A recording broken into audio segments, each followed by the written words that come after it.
الحمد لله الذي لم يزل عالما قديرا حيا قيوما سميعا بصيرا والصلاة والسلام على رسوله الذي أرسله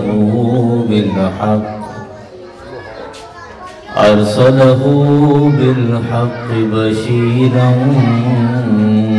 ونذيرا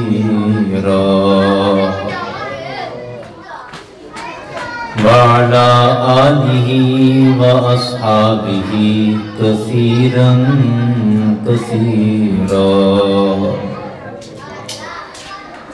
أما بعد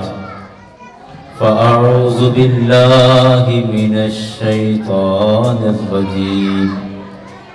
بسم الله الرحمن الرحيم ولو أنهم إذ ظلموا أنفسهم جاءوا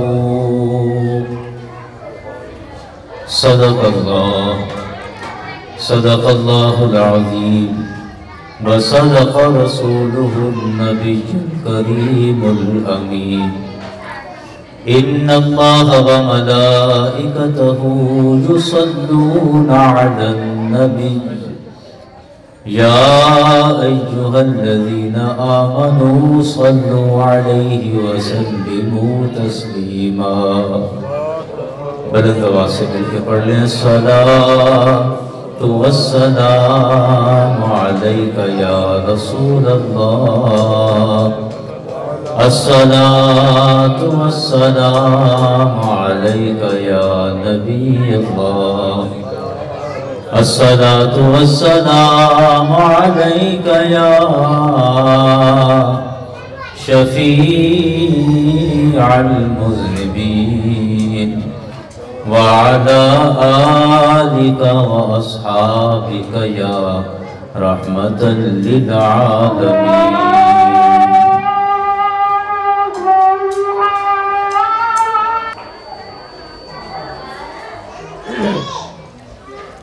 حمد و ثنا کے بعد واجب الاحترام علماء ذی احتشام محترم المقام حضرت علامہ مولانا محمد نظر حسین سعیدی صاحب زید مجدہ، حضرت علامہ مولانا محمد سہیل اختر صاحب مرتضائی دامت برکاتہم العالیہ، حضرت مولانا محمد مشتاق احمد رضا صاحب زید مجدہ، اور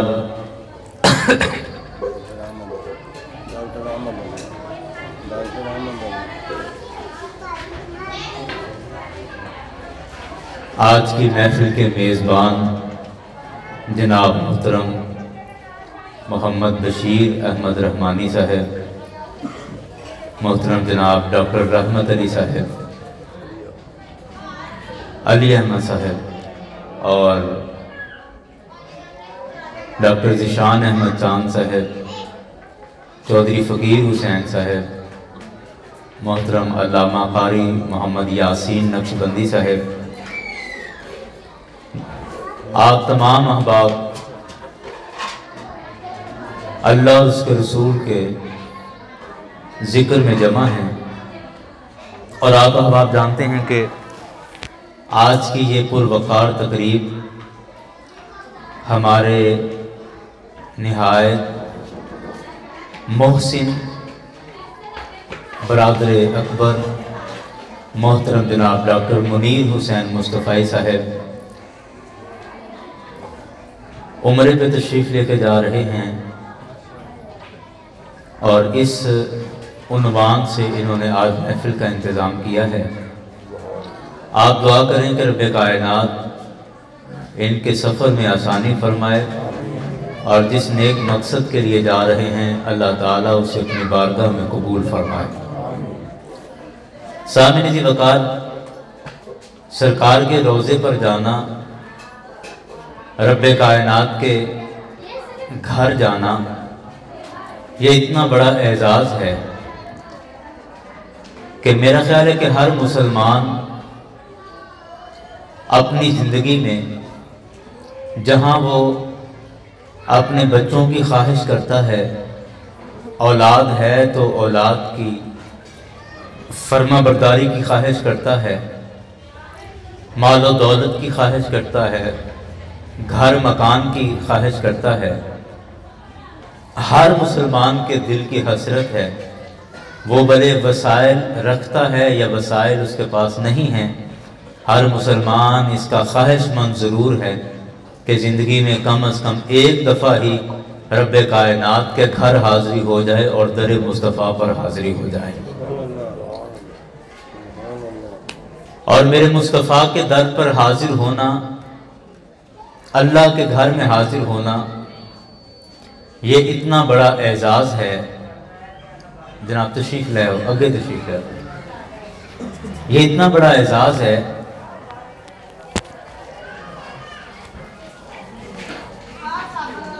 کہ ہمارے ہاں ہم نے دیکھا اگر کہیں کوئی لڑائی جھگڑا ہو جائے اور لڑائی کے بعد جب دونوں جھگڑنے والے، حضرت تشریف لے آؤ، آجو آجو، درود پاک پڑھیے ذرا، صلی اللہ علیہ محمد صلی اللہ علیہ وسلم۔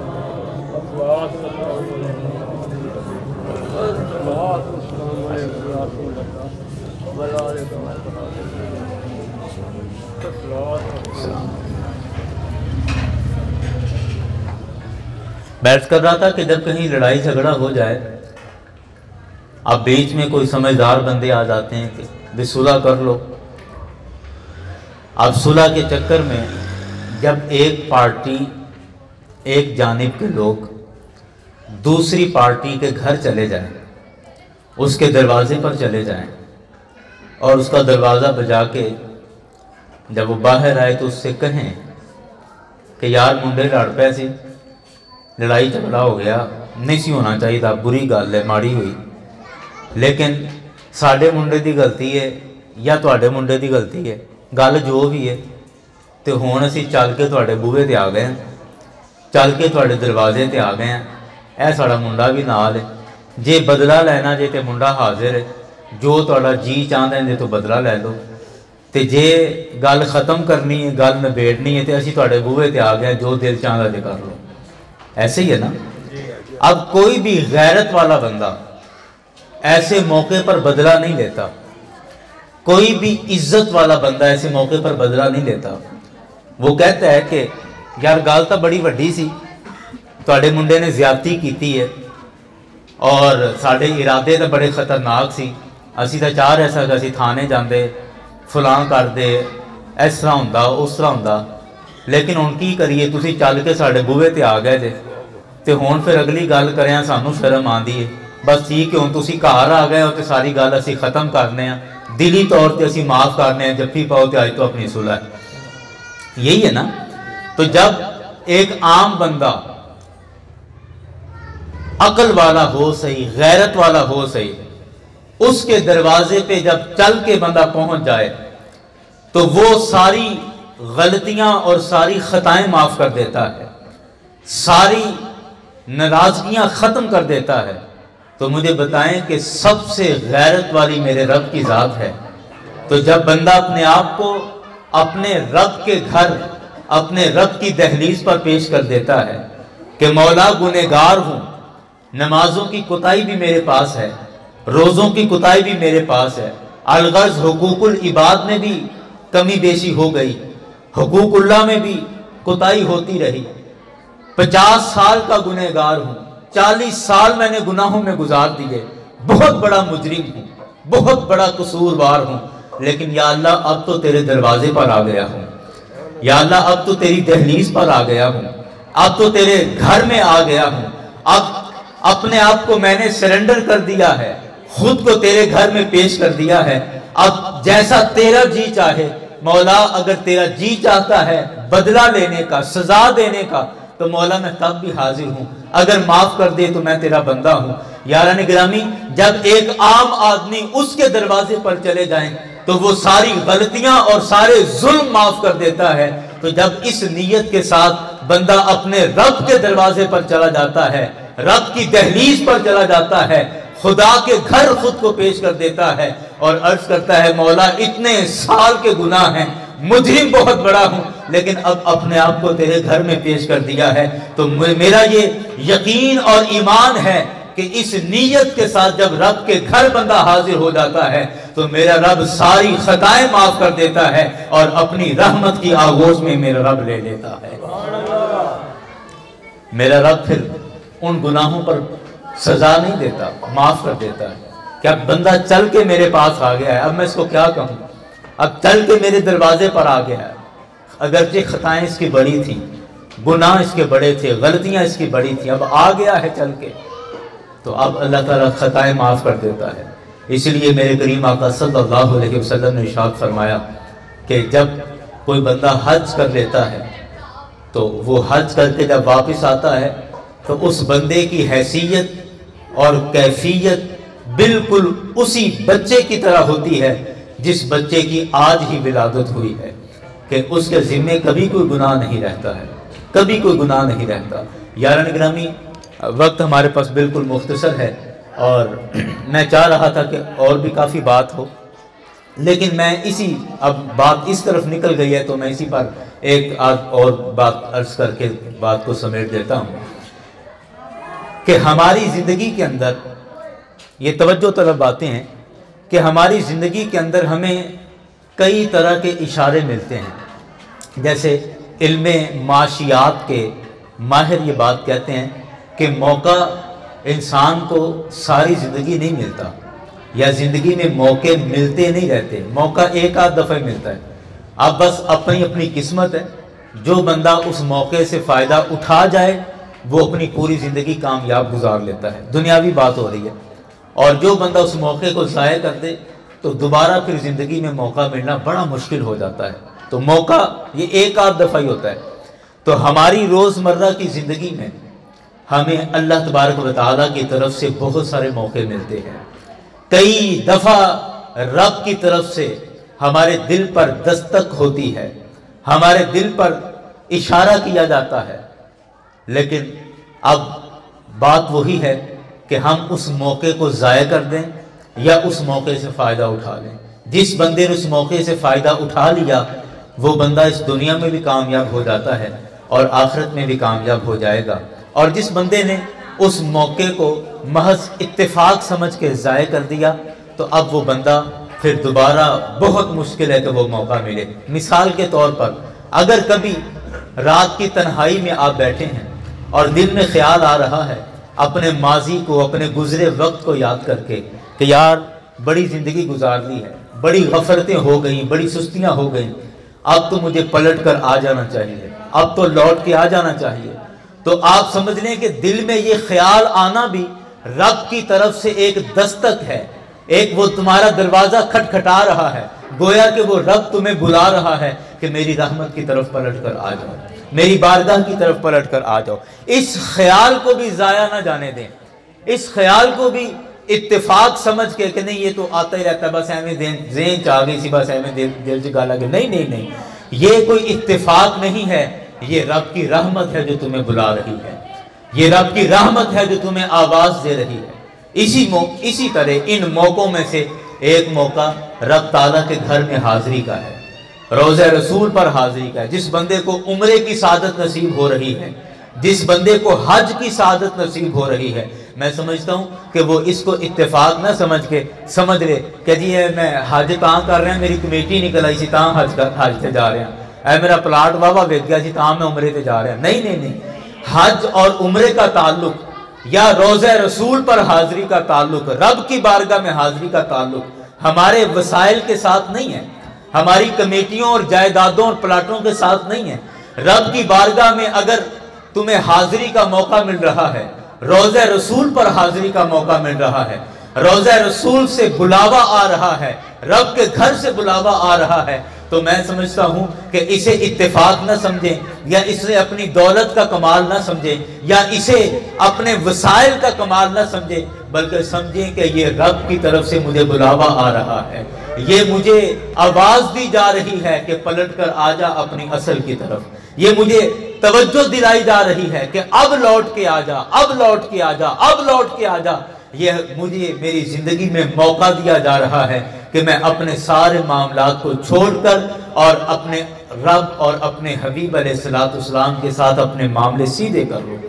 یہ رب کی بارگاہ میں اپنے معاملے سیدھے کرنے کا موقع مل رہا ہے، اور یہ اللہ کے رسول صلی اللہ علیہ وسلم کی بارگاہ میں ہمیں اپنے معاملات درست کرنے کا موقع مل رہا ہے۔ اس کو اتفاق نہ سمجھے۔ میں اکثر یہ بات سناتا ہوں کہ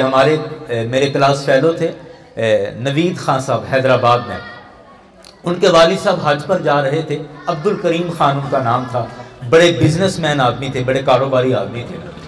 تو میری ان دنوں میں عادت تھی، کتابیں جمع کرنے کا مجھے بڑا شوق تھا، تو میں اپنے اساتذہ سے کچھ ایسی کتابوں کے نام لکھوا کے رکھتا تھا کہ جو پاکستان میں نہیں ملتی یا کم چھپی ہیں اور باہر کے ملکوں میں ان کتابوں کو چھاپا گیا۔ تو جب کوئی بندہ عمرے پر یا حج پہ جا رہا ہوتا تو میں پھر اس کو اپنی طرف سے وہ کتاب کا نام لکھ کے دے دیا کرتا تھا کہ جی میرے لیے آپ یہ کتاب ایک لے آئیں، تو پھر جو بھی اس کا معاوضہ ہوگا میں پیش کر دوں گا۔ تو اسی طرح میں نے حضرت وہ سعودیہ والوں نے صحہ ستہ کو ایک ہی جلد کے اندر چھاپا تھا، اور اس کا نام انہوں نے رکھا تھا الکتب الستہ فی مجلدۃ واحدہ۔ تو میری بڑی خواہش تھی کہ وہ ایک ہی جلد کے اندر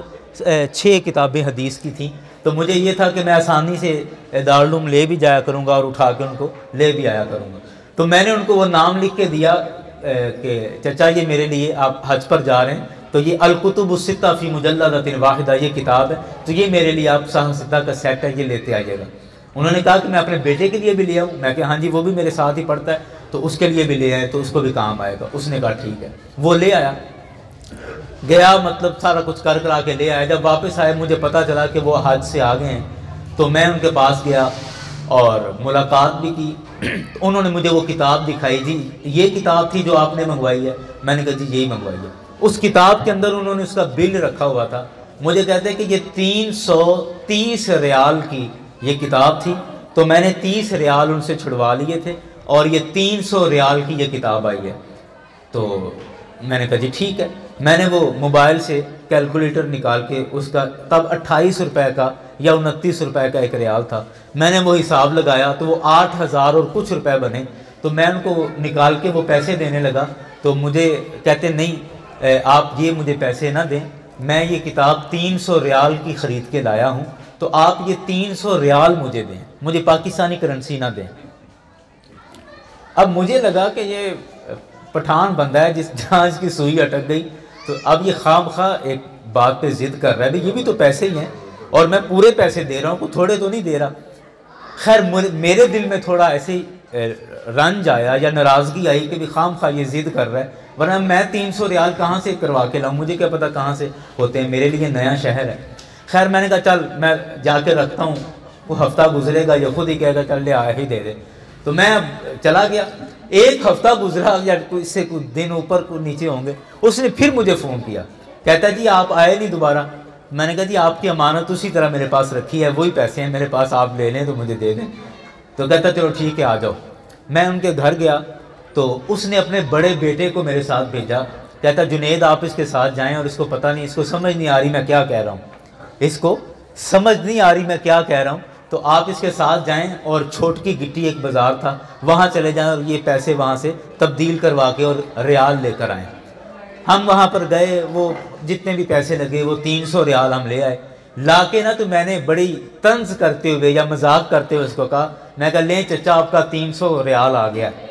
تو وہ ہنس پڑے، کہتے مجھے پتا ہے تجھے غصہ آیا ہوگا لیکن بیٹھ میں تجھے بتاتا ہوں۔ مجھے اس نے کہا، کہنے لگا کہ میں نے آپ سے ریال کا تقاضا اس وجہ سے کیا ہے کہ میں نے کچھ ریال پاکستان سے خریدے تھے اور کچھ ریال میں نے سعودیہ جا کے خریدے تھے۔ جو ریال میں نے پاکستان سے خریدے وہ مجھے 28 روپے کا ایک ریال پڑا۔ میں نے کہا جی ٹھیک ہے۔ کہتے جو ریال میں نے سعودی عرب جا کے خریدے وہ مجھے 29 روپے کا ایک ریال پڑا۔ میں نے کہا جی ٹھیک ہے۔ کہتے ہیں کہ اب مجھے یاد نہیں ہے کہ آپ کی کتاب میں نے پاکستان والے ریال سے خریدی ہے یا سعودیہ والے ریال سے خریدی ہے۔ اب یہ بات سنیے گا، نتیجہ کتنا خوبصورت اس نے نکالا۔ کہتے ہیں مجھے یاد نہیں کہ میں نے آپ کی کتاب پاکستان والے ریال سے خریدی ہے یا سعودیہ والے ریال سے خریدی ہے۔ اب میں آپ سے پاکستان والے ریال کے حساب سے پیسے لے لوں یا سعودیہ والے ریال کے حساب سے، یعنی 28 روپے کے حساب سے پیسے لوں یا 29 روپے کے حساب سے پیسے لوں، تو مسئلہ 300 روپے کا آئے گا۔ یا 300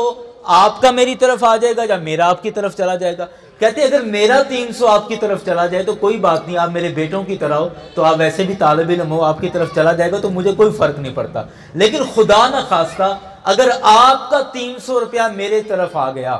تو میں نے سرکار علیہ السلام کی حدیث سنی ہے کہ میرے مصطفیٰ نے فرمایا کہ جس نے حج کر لیا اللہ تعالیٰ اس کے سارے گناہوں کو ایسے معاف کر دیتا ہے جیسے اس کی آج ہی ولادت ہوئی ہو، اور نئے پیدا ہونے والے بچے کے ذمے کوئی گناہ نہیں ہوتا۔ اسی طرح حج کرنے والے کا بھی معاملہ ہے۔ اور کہنے لگے کہ مجھے سرکار علیہ السلام کی بات کے ایک ایک حرف پر یقین ہے، اور مجھے اس بات کا 100% یقین ہے کہ اس وقت میرے نامہ اعمال میں کوئی گناہ موجود نہیں ہے۔ تو میں چاہتا ہوں کہ اللہ نے مجھے حج کی توفیق دی اور میں نے اپنے گناہوں کی وہاں معافی مانگ لی ہے، تو اب واپس آ کر میں 300 کا گناہ بھی اپنے ذمہ نہیں لینا چاہتا ہوں۔ اللہ اکبر، اللہ اکبر۔ آپ یقین کیجئے جب